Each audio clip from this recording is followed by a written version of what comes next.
Good morning.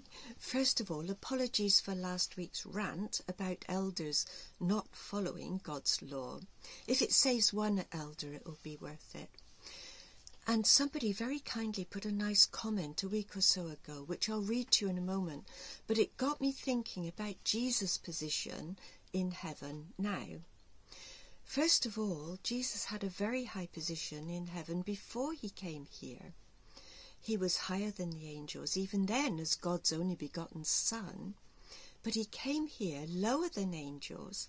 But even so, as it says in John chapter 1 and verse 14, we had a glimpse of God's glory through Jesus Christ from his exceptional teachings and the miracles, which is why it says in Hebrews chapter 1 and verse 3, Jesus is the radiance of the glory of God.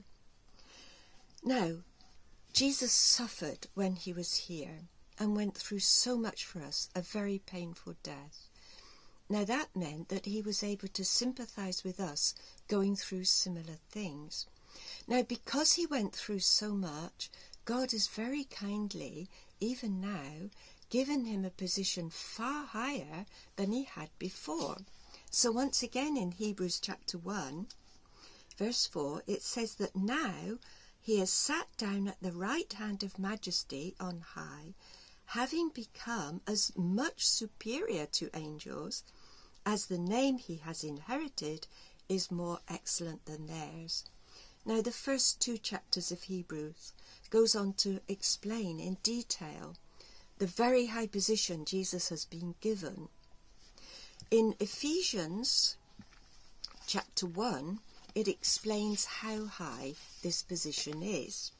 Ephesians 1 and verses 19 and 20. Because with God's immeasurable greatness that he's worked in Jesus Christ, when he raised him from the dead, he has seated him at his right hand in heavenly places, far above all rule, authority, far above power and dominion, and above every name that is named, not only in this age, but in the one to come. Jesus is above everything, above any authority on this earth, on this planet, any authority in the heaven with regard to angels. He's far, far above them, myriads of them. If we can remember the position that Jesus holds, then we can trust him and we can follow his ways. Now, what is he going to do with that authority? In Colossians chapter 1 and verse 20, he's going to reconcile everything in the heavens and on this earth to our dear Father. And in 1 Corinthians chapter 15, it talks about, in verse 25, that Jesus must reign until he has put all enemies under his feet. The last enemy to be destroyed is death. For God has put all things in subjection under his feet.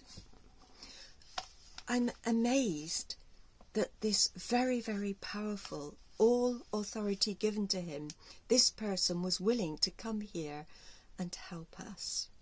Now, to that comment that someone very kindly made, it was from a person who has the heavenly hope and has had it for over 50 years, and he or she now stands on his own 2 feet before God and Christ with the heavenly hope still intact.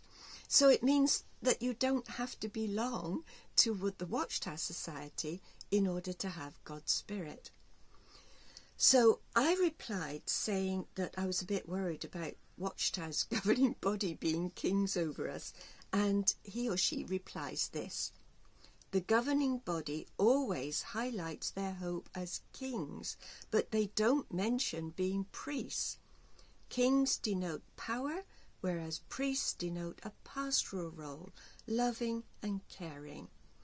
And this person wants to be like that, to have a priestly role, not being quick to judge, but to draw people to God on the basis of loving kindness. Now that's exactly the role that Jesus Christ has as our high priest, one who can sympathize with our weaknesses because he has been through the same things. So I hope now to leave you with a lovely scene with some verses from the Psalms. Thank you so much for watching, and God bless. First of all, I'm most grateful for all of your comments. I do read them all. They don't have to be very long, but they're much appreciated.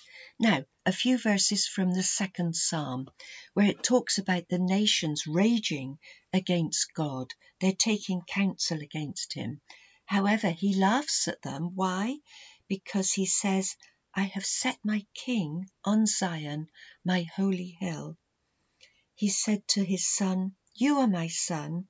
Today I have begotten you. Ask of me, and I will make the nations your heritage, and the ends of the earth your possession. And the last sentence says, blessed are all who take refuge in him. So God bless you all.